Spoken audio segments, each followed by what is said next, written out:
So the ACR is our mission is to empower rheumatology professionals, right, to exceed at their specialty. The amounts of data that are available for us as an organization, the amount of data we have on our members that we don't use, if we could harness some of that, then we would be able to do a lot better with enticing some of those people to either become members or to kind of participating. So a lot of things that we are doing are related to some of the tried and true things that we've done in the past, but just taking a different approach. The way we engage sponsors, let's call it that, sponsors at meetings is much different. So you have the exhibit hall, which is one source of income, but then you have sponsorships. One of the things that a lot of, let's say our pharma sponsors want is they want engagement with the members themselves. Yep. So we create in the exhibit hall an innovation lab where they get to kind of go into this, meeting room, and it's everybody meeting together, everybody talking together.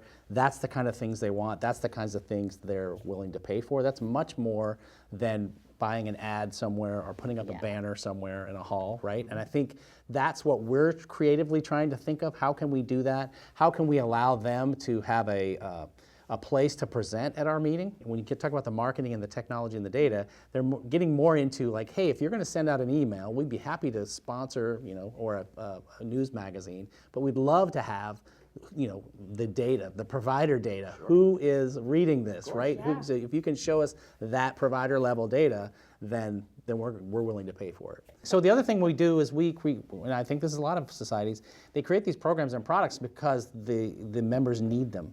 And so let's just give it to them. If they're a member, then they get it, as opposed to like, should it cost something? Like, is there a price that should be put on some of these things?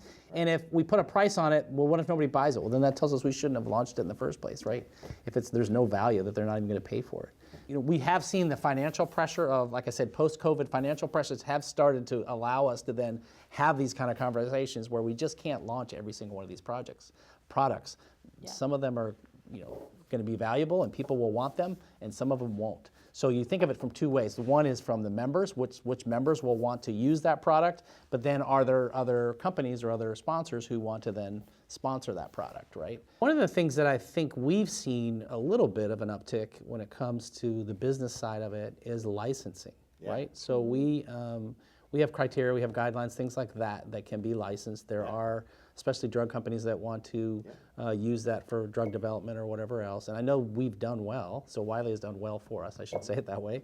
But I know that there's a lot of other societies that haven't even talked about that kind of thing. It's interesting, there's a lot of business decisions when it comes to publishing that can be made that could be done just for let's make more money or let's have a wider audience.